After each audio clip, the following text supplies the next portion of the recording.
Ibu akan rekord rekaman pertemuan kita hari ini. Nah, sebelum Ibu mulai, Ibu jadi kalau tidak salah itu minggu kemarin Ibu meninggalkan beberapa soal ya. Itu termasuk ada soal membuktikan limit dan sebagainya. Mungkin sebelumnya Ibu mau bertanya dulu, ada yang mau mengingatkan kita, Ibu dan teman-temannya, mengenai definisi limit. Masih ada yang ingat? Kalau seandainya nih Ibu punya limit fx, x menuju C akan sama dengan L, maka itu dibuat dalam definisi limit seperti apa ya? Ada yang masih ingat?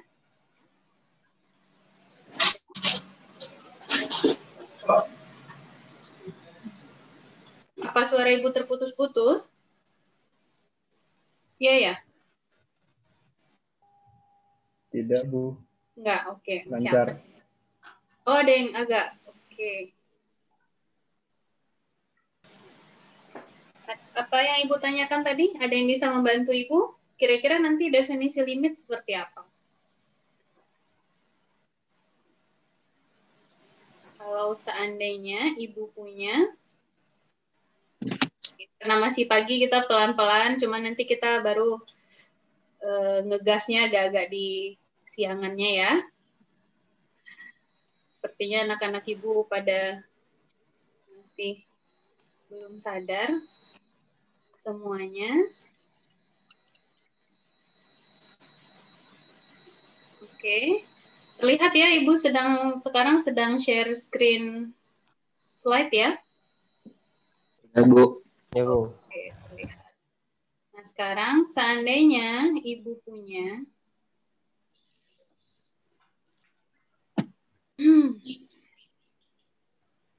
Oke. Seandainya Ibu punya limit, gantilah fungsinya ya, PU, di mana U menuju A, itu akan sama dengan L, maka ini kalau dibuat dalam definisi limit, yang pentingnya, kalimat pentingnya, apa ada yang bisa membantu Ibu? Apa sih definisi kalau misalnya limit seperti ini? Cara membuktikannya, masih ingat definisi formal limit? Ada? Ibu mulai. Variabel epsilon dan delta yang positif. Oke, untuk setiap ada variabel epsilon dan delta, epsilon besar 0 ya berarti ya, terdapat?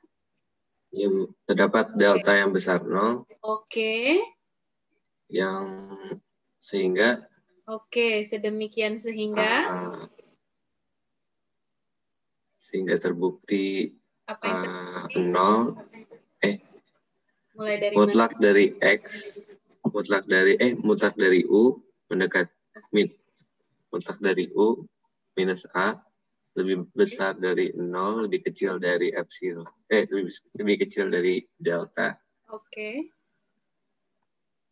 Mengimplikasi mutlak dari PU dikurang L lebih kecil dari epsilon, Ibu. Oke, pintar. Alhamdulillah, terima kasih ya Mas ya. Nanti ingat ya, jadi definisi limit ini akan selalu kalian pakai.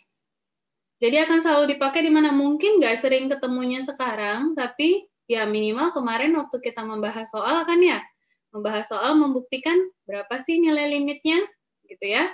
Atau nanti kalau misalnya seandainya nih kalian ngambil kalkulus 2, ini akan kalian temui lagi. Jadi ini yang harus kalian ingat. Kenapa?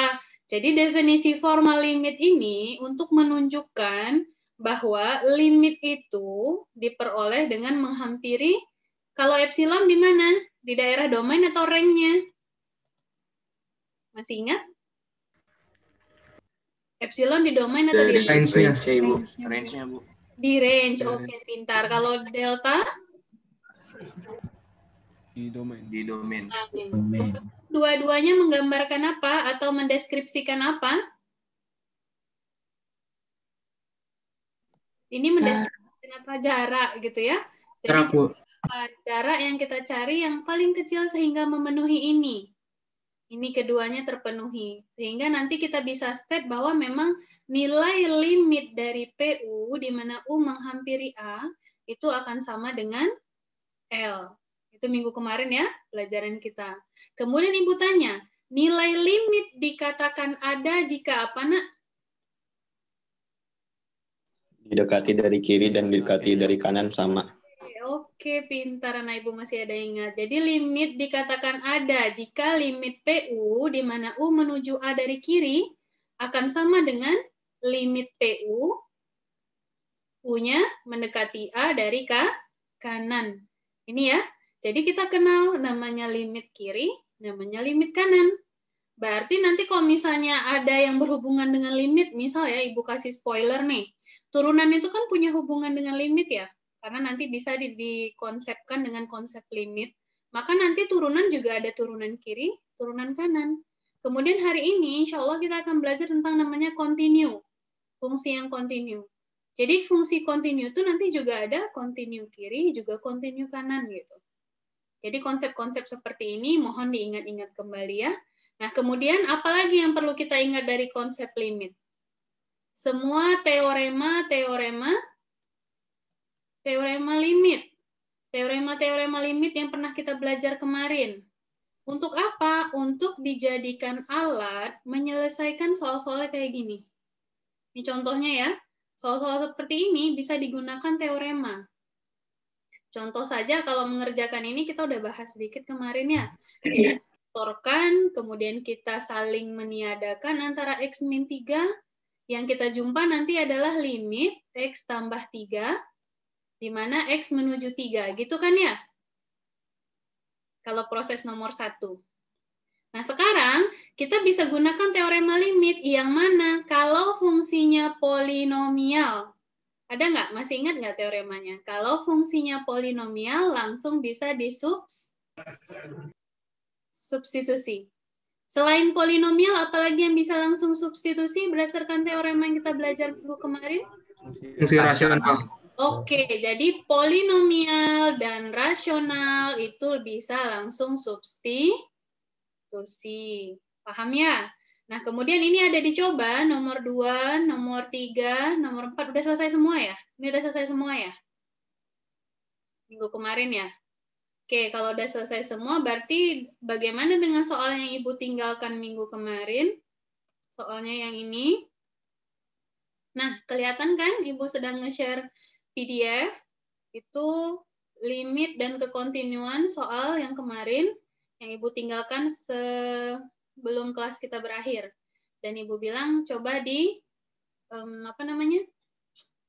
dibahas di forum gitu. Ibu terakhir lihat baru berapa orang? 1 orang kalau nggak salah terakhir Ibu lihat. Yang lain ada ini, Nak. Ada yang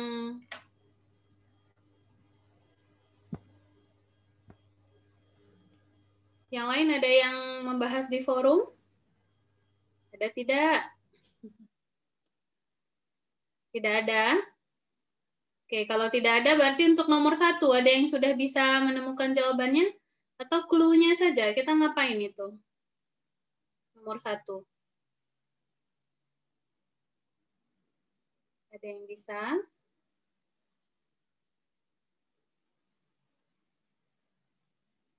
Apa Ibu masih sendiri di sini? Dirubah jadi definisi formal dulu, Bu. Oke, definisi formalnya apa? Untuk epsilon di atas 0 dan delta di atas 0, maka implikasi dari akar absolut X min akar C itu mengimplikasi akar X di akar X kurang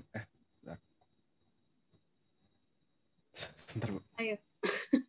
Masih lupa? Atau sudah lupa? Atau gimana? Ibu cari penanya ya.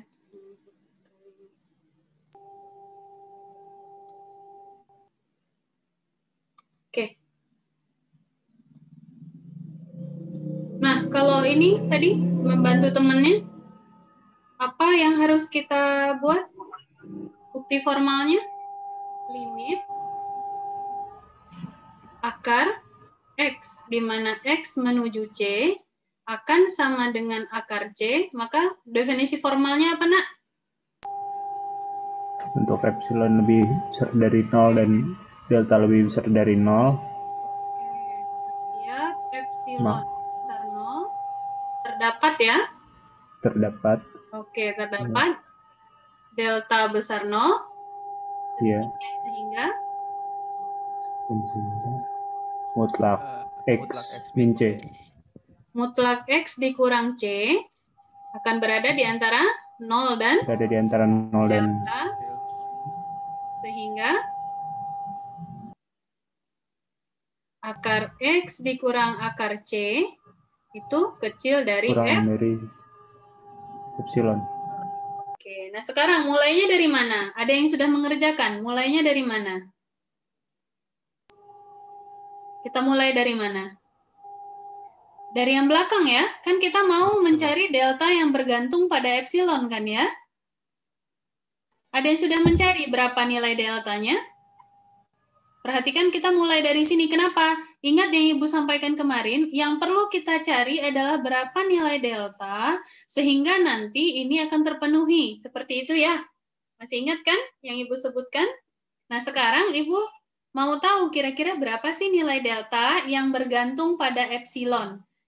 Gimana caranya? Berarti Ibu mulai dari belakang ya. Berarti Ibu coret-coret dulu. Kalau misalnya Ananda ingat kemarin Ibu bilang Ibu coret-coret dulu. Berarti Ibu punya akar X dikurang akar C itu kecil dari epsilon. Perhatikan supaya epsilon dan delta itu mirip. Di sini akar X, akar C. Sedangkan di sini X kurang C saja. Kira-kira menurut Ananda diapain? Supaya Ibu dapatnya biar sama. Dikalikan dengan akar X plus akar C. Oke. Dikalikan dengan akar sekawan. Oke, nah itu bahasa matematisnya akar sekawannya nah ya. Berarti Ibu kalikan akar X min akar C.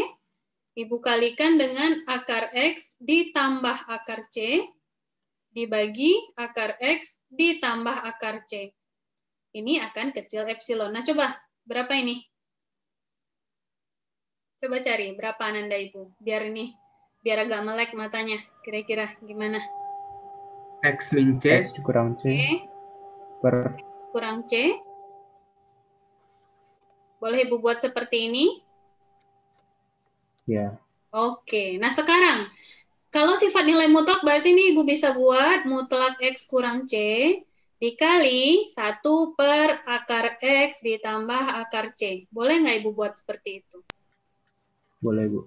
Boleh ya, kenapa? Karena sifat mutlak ya, ini Ibu buat jadi selalu positif.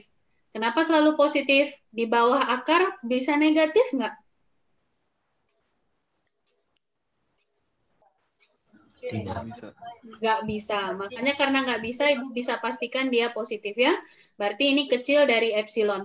Nah, bisa nggak Ibu state kalau ini, perhatikan, akan kecil atau sama dengan mutlak X dikurang C kali 1 per akar C. Boleh nggak Ibu bilang seperti itu? Benar nggak ya? Ini baris ke-1, 2, 3, 4, baris ke-4 ke baris ke-5 itu boleh nggak Ibu state kayak gitu? Aku nulisnya apa dibagi kan? Karena gram ke kilogram itu naik. Boleh nggak Ibu state seperti itu? Oh iya, Boleh, Bu. Pembaginya kan lebih kecil. Oke, baginya lebih kecil. Kecil sama. Bisa jadi sama. Oke ya, jadi ini boleh Ibu state, berarti Ibu bisa buat X dikurang C itu akan kecil dari akar C dikali epsilon. Bisa? Nah, berarti berapa Ibu pilih deltanya? Delta akan sama dengan Ibu pilih ya. Di sini bahasanya pilih.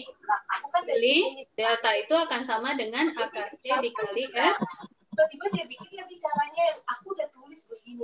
Dia tulis lagi tuh yang B itu caranya seperti ini. Bisa? Bisa Ibu state seperti itu? Bu, itu stepnya dari akar X terus tiba-tiba bawahnya tinggal akar C doang gimana, Bu? Nah, itu dari sifat apa? Benar nggak ketika Ibu punya 1 dibagi dengan bilangan yang seperti ini? pasti nilainya akan kecil sama dengan dikalikan 1 per akar C saja.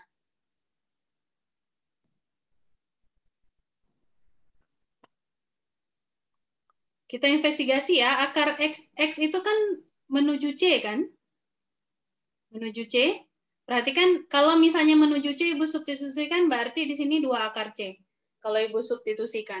Nah, sedangkan kalau misalnya Ibu buat saja di sini akar C, nilai yang ini pasti lebih kecil atau sama dengan yang ini. Benar nggak? Bu, izin Bu. Ya? Mungkin lebih mudah dipahamin kalau dibikin sebaris gitu. Oh, dibikin sebaris, boleh. Nanti dicatat bagus-bagus ya. Ibu karena space-nya kecil, jadi Ibu catatnya seperti ini. Jadi yang ini ya, yang kalau ditanyakan tadi, yang ini nilainya pasti akan lebih kecil atau sama dengan yang ini. Kenapa? Ini pembaginya kan lebih besar kan ya? Ya, Bu. Ya, kalau pembagi lebih besar berarti hasilnya lebih besar atau lebih kecil? Lebih kecil. Lebih kecil atau minimal sama. Minimal sama gimana kalau misalnya ini jaraknya agak-agak jauh dari C. Gitu ya, minimal sama atau lebih kecil. Dipahami nggak kenapa dari baris ini ke baris ini hasilnya bisa dibuat kecil sama? Masih bingung? Oke. Sampai di sini oke? Bu, maaf Bu. Ya, silahkan Nak. Kenapa dia nggak boleh langsung yang akar X tambah akar C dipakai aja Bu? Kenapa harus diubah ke akar C dulu Bu? Perhatikan, nilai delta hanya bergantung pada epsilon, nggak boleh dengan variabel lain. Ibu tanya, adakah variabel lain di antara X dan C? Ada X. Siapa? X. Berarti kita harus kayak get of rid X gitu. Jadi kita hanya boleh pakai konstanta. Karena apa? Karena delta hanya bergantung dengan epsilon saja. Nggak boleh ada variabel lain. Kalau kita pakai si X, kita berarti bergantung pada X juga. Berarti ada 2 yang mempengaruhi. Tambah repot kan? Jadi supaya hanya bergantung pada epsilon saja, kita harus hilangkan si X-nya. Hilangkan gimana? Pakai sifat. Kita perhatikan dari ini, baris ke berapa nih? 1, 2, 3, 4. Dari baris keempat ke baris kelima kita boleh pakai sifat ini. Kenapa? Kita udah tahu. Ketika pembagi makin besar, pasti nilainya makin kecil atau sama dengan yang ini. Gitu. Sampai di sini gimana? Bu. Ya, silahkan, Nak. Sudah oke? Oke, gua anggap oke ya. Ingat, delta hanya bergantung dengan epsilon. Nggak boleh ada variabel lain. Kalau ada variabel lain gimana, Bu? Cari cara supaya kita bisa menghilangkannya. Menghilangkannya di sini dengan sifat ya, bukan sembarang menghilangkan saja. Oke ya? Nah, jadi dari sini Ibu pilih delta akan sama dengan akar C dikali epsilon. C, kenapa boleh, Bu? C itu konstanta. Ingat, C itu konstanta. Siapa dia? Dia adalah titik observasi kita. Ini syaratnya dia besar 0. Kalau dia besar 0 berarti boleh ya, karena kan sifat C itu di bawah akar kan, nilainya besar 0 ya. Oke, jadi sampai di sini oke untuk pilih deltanya. Setelah kita pilih delta, kita kemana lagi? Kita kemana lagi? Ini kan baru coret-coretan Ibu nih. Kemana kita perginya lagi? Ayo, ini Ibu berpendapat lupa mengerjakan atau tidak mengerjakan atau bagaimana? Kemana ini Ibu bawa? Ke delta, Bu. Oke, ke pembuktian ya. Jadi dari sini Ibu mulai pembuktiannya. Jadi dari sini Ibu mulai pembuktiannya. Apa? Jadi untuk setiap epsilon, jadi Ibu mulai ini pembuktian. Untuk setiap epsilon yang besar 0, terdapat delta yang besar 0. Di mana? Jadi di mana ini perlu ya Ibu state. Kenapa? Ibu mau ngasih tahu bahwa di pembuktian Ibu pilih di mana? Pilih delta akan sama dengan akar C dikali epsilon. Oke? Nah, kemudian sedemikian sehingga berarti di sini, sehingga kalau Ibu punya X dikurang C, kecil delta, sampai 0, maka yang harus kita buktikan ini yang di akhir. Berarti Ibu mulai dari akar X dikurang akar C, sama dengan. Ibu lakukan proses yang sama dengan ini ya, Nak ya. Ibu lakukan proses yang sama dengan ini sehingga nanti Ibu dapat apa? Ibu dapat terakhir ini X dikurang C. Atau misalnya Ananda mau mulai dari sini juga boleh. Lebih mudah lagi ya. Kalau mulai dari sini. Kalau mulai dari sini berarti Ibu punya X dikurang C. X dikurang C kecil dari delta. Kemudian kalau misalnya si delta itu tadi siapa yang kita pilih? Akar C kali epsilon, berarti Ibu kalikan kiri dan kanan dengan seperakar C. Berarti misalnya Ibu buat nih 1 per akar C, Ibu kali X dikurang C, kecil dari 1 per akar C kali delta. Ini boleh nggak? Kalau dalam persamaan boleh ya. Berarti dari sini Ibu punya apa? 1 per akar C, X kurang C, itu kecil dari 1 per akar C kali akar C kali epsilon. Berarti ini Ibu peroleh apa? Ini siapa tadi? Ini kan berasal dari si delta, bagian delta ya. Ini kan bisa berasal dari mana? Dari sini perhatikan. Berarti Ibu punya ini mutlak dari, kalau Ibu proses yang sama ya Nak ya, ini Ibu proses yang sama, berarti Ibu punya X kurang C dikali 1 per akar X tambah akar C, gitu ya, dengan proses yang sama, berarti kan ini Ibu bisa juga buat state kecil X kurang C dikali 1 per akar C. Perhatikan ini, dan ini mirip ya, yang ini diperoleh dari mana? Dari Fx dikurang L. Berarti ini juga bisa Ibu state, ini merupakan Fx dikurang L, kecil dari epsilon. Kecil kan dari epsilon, ini sudah saling meniadakan ya. Berarti dari sini sudah Ibu bilang terpenuhi. Terpenuhi mana? Terpenuhi ketika Ibu punya ini, dan ini, Ibu bisa state bahwa ini benar. Oke ya, terpenuhi di sini. Karena Ibu dapat hasil akhir adalah Fx dikurang L kecil dari epsilon. Oke, nah sampai di sini berarti Ibu bisa buat kesimpulan bahwa benar apa? Benar bahwa limit dari akar X, di mana X menuju C, ini nanti dirapikan ya, tulisan Ibu agak-agak gimana gitu, sama dengan akar C. Sampai di sini, ada yang mau ditanyakan? Apa sudah ada Ananda Ibu yang mencoba? Bu, mau silakan Mbak. Saya udah nyoba ngerjain Bu, tapi dari awal bentuk limitnya sudah saya ubah dengan teorema limit yang akar itu Bu. Jadi saya tinggal membuktikan limit X menuju C, X sama dengan C. Akarnya saya hilangkan. Akarnya dihilangkan? Pakai teorema yang mana, Nak? Yang akar, Bu. Yang kalau misalnya ada limit akar Fx, bisa diganti jadi hasilnya diakarin gitu, Bu. Oh, oke. Berarti Mbak pakai teorema dulu baru definisi. Iya, boleh kan ya, Bu? Nah, jadi seperti ini ya. Kalau dalam matematika, jadi ada hierarki. Hierarki yang paling tinggi itu aksioma. Ada yang pernah dengar aksioma? Oh enggak, oke. Nanti cari ya aksioma. Aksioma itu kayak ketetapan, misal, Ibu analogikan ya. Kita mendefinisikan manusia itu seperti apa? Yang ada hidung, ada mata, ada mulut gitu ya. Nah, itu nggak bisa dibantah sama siapa-siapa dan nggak bisa disangkal. Tapi orang nggak ada pembuktian resminya gitu.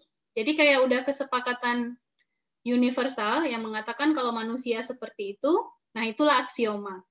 Jadi ada beberapa aksioma yang memang nggak bisa disangkal. Misal, kalau misalnya orang bilang definisi fungsi itu pemetaan dari ini ke ini, ada domain, ada range, itu berasal dari aksioma.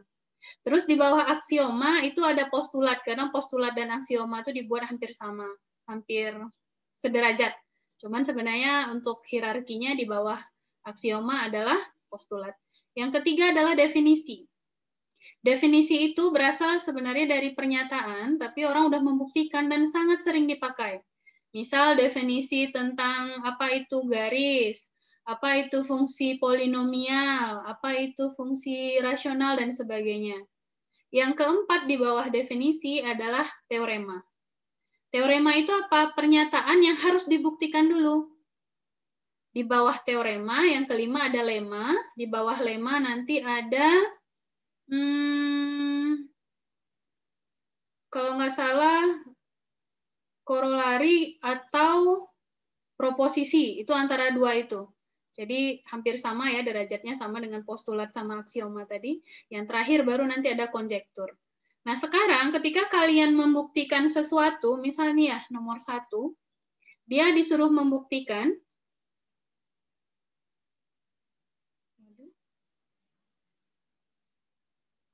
oke, sepertinya kita nanti harus bergabung lagi dalam 10 menit lagi, mungkin tiba-tiba mati nih, nggak tahu kenapa. Nah, Ibu lanjutkan ya. Jadi ketika kalian membuktikan sesuatu, nanti harus kalian gunakan hierarki itu. Kalau Mbak, tadi kan menggunakan teorema dulu ya. Jadi seharusnya gunakan yang paling tinggi dulu. Antara teorema dengan definisi, yang paling tinggi itu definisi. Jadi Mbak harus gunakan definisi dulu, baru teorema. Jadi ketika Mbak gunakan teorema dulu baru definisi, di situ udah salah langkahnya. Paham sampai di sini? Paham, Bu. Makasih, Bu. Jadi ketika disuruh membuktikan, gunakan dari yang paling tinggi dulu. Kecuali ya, yang dibuktikan nanti adalah lema. Baru kita pakai boleh teorema di atasnya. Cuman di sini kita membuktikan antara definisi dengan teorema, yang paling kuat itu definisi. Jadi pasti harus definisi yang digunakan duluan. Supaya tidak salah langkah. Sampai di sini oke? Baik, Bu. Oke, terima kasih Mbak ya. Nah, jadi ini nggak tahu Ibu kenapa Zoom-nya katanya cuma berbatas 40 menit, padahal Ibu udah nge-set di Skele. Jadi seandainya terputus, nanti Ananda kembali lagi ke Skele, klik yang link yang sama ya, Nak ya. Kalau misalnya enggak, nanti Ibu kabari di grup seperti apa. Sampai di sini oke dulu untuk pembuktian nomor 1? Bu, izin bertanya, Bu. Iya, silakan Mas. Untuk yang bagian coret-coret yang langkah ke baris keempat itu, kelimanya saya bingung kenapa bisa isi sama dengannya, Bu. Kalau kurang dari, saya masih kebayang sih karena dia X-nya kan di penyebutnya lebih besar jadinya. Kalau sama dengannya tuh kalau kasus kayak gimana, Bu? Kalau kasusnya X-nya itu menuju 0. Kan kalau misalnya menuju C, bisa jadi dia kan tidak C ya. Bisa jadi dia dekat, bisa jadi dia jauh gitu ya. Jadi kalau misalnya C di sini katanya besar 0, kan X itu bisa saja sangat mendekati 0. Benar nggak? Ya, sangat mendekati 0 ya, bisa ya. Jadi ketika kita step seperti ini, bisa jadi dia sama dengan. Kecil saja boleh, tapi ada case nanti seandainya X itu juga sangat kecil. Karena dia mendekati C, tapi tidak pernah C. Nggak pernah sama dengan C.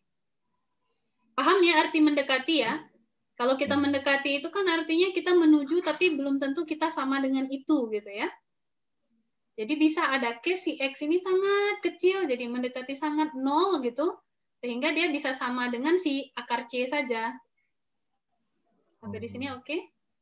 Oke, Bu. Terima kasih, Bu. Sama-sama, Mas Rizky. Ada lagi, Nak? Ini termasuk case sederhana ya. Yang case agak rumit itu adalah nanti di bagian ini. Ada yang sudah membuktikan bagian ini? Kenapa? Karena nanti kita batasinya itu sangat sangat harus teliti membatasi nilai berapa deltanya. Jadi nanti ada beberapa delta. Udah ada yang mencoba ini, Nak?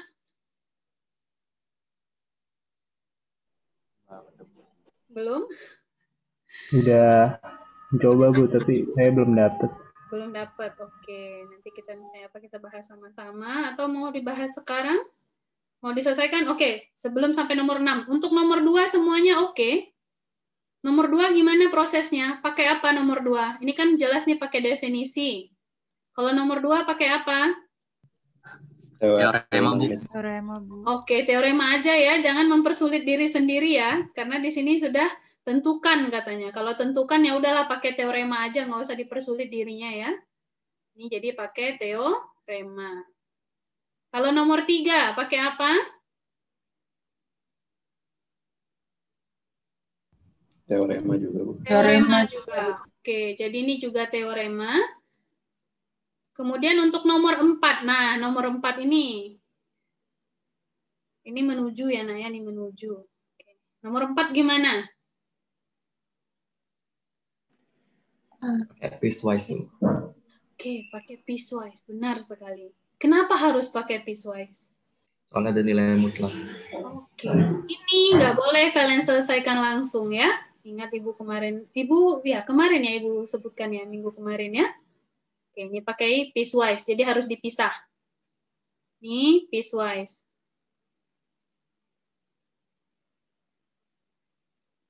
Oke, nomor 5 gimana? Teorema apa yang dipakai? Squeeze, Bu. Squeeze theorem. Jadi ini pakai squeeze. Berarti semuanya udah bisa lah ya, sampai 5. Berarti tinggal nomor 6 yang belum kita bahas ya.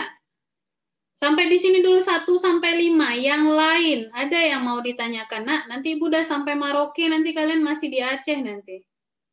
Ayo, yang mana? Ada yang mau ditanyakan 1 sampai 5 atau oke semua?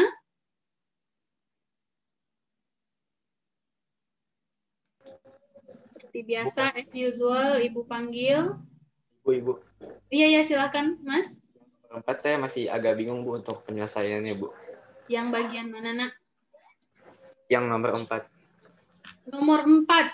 Nah, nomor 4 itu perhatikan limit dari mutlak X kurang 1. Mutlak X kurang 1, Ibu bagi dengan X min 1, di mana X menuju 1, itu Ibu cari pakai limit kiri, limit kanan. Kenapa? Pertama pertanyaannya, jika ada. Kalian ingat, limit ada kalau limit kiri sama dengan limit kanan. Yang pertama. Yang kedua, kalau Ibu substitusi langsung, hasil ini 0 kan? Sedangkan pembagi kan nggak boleh 0. Kita usahakan tidak 0 ya.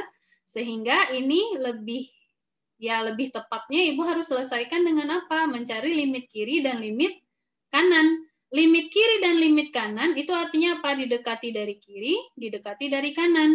Sedangkan kita ketemu mutlak di sini. Ibu bilang kalau mutlak nggak boleh langsung substitusi. Kenapa? Yang boleh langsung substitusi adalah polinomial kalau tidak rasional. Untuk menjadikan dia polinomial, ingat sifat nilai mutlak. Apa sifat nilai mutlak? Mutlak X kurang 1, itu nilainya akan sama dengan X kurang 1. X kurang 1 jika X besar sama dengan 1. Sampai di sini oke? Sifat mutlak ya. Atau nilainya min X kurang 1. Min X kurang 1 ya. Jika apa? Jika X-nya kecil dari 1. Nanti kalian rapikan catatannya ya, Nak ya. Jangan ikutin Ibu berantakan kemana-mana. Ini sifat nilai mutlak ya, Nak. Nah, perhatikan ini artinya fungsi didekati dari mana, Nak? Dari kanan. Dari kanan. Sedangkan ini adalah fungsi didekati dari kiri. Jadi kita sudah bisa pakai limit kiri, limit kanan. Ada nanti jika limit kiri dan limit kanannya sama, berarti masukkan saja. Berarti limit fx kita, Ibu mau dekati dari kanan, dari kiri dulu nih. Berarti yang dari kiri Ibu pakai adalah min x min 1. Kenapa? Karena Ibu dekatinya dari kiri. X mendekati 1 dari kiri. Oke? Ini akan atau harus sama kalau didekati dari kanan. Limit, kalau dari kanan berarti fungsinya X kurang 1. Ingat di sini ada bagi ya, Nak ya. Bagi ya. Pembaginya tetap sama ya. Ini X min 1. Ini juga per X min 1.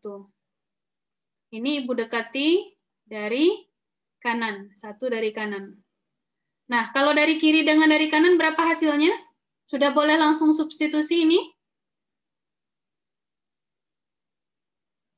Dor. Kalau kayak gini udah bisa langsung substitusi, Nak? Nggak bisa, Bu, 0 per 0 nanti. Oke. 0 per 0? Iya, ini 0, ini 0. Ingat di sini menuju 0 ya, belum nggak sampai 0 ya. Karena perhatikan di sini nilai limit adalah menuju 0. Nah sekarang Ibu tanya, daripada kita sebut 0 per 0, boleh nggak Ibu bilang ini saling meniadakan? Boleh. Karena kalau 0 per 0 kita jadinya balik lagi dong ke yang tadi ya.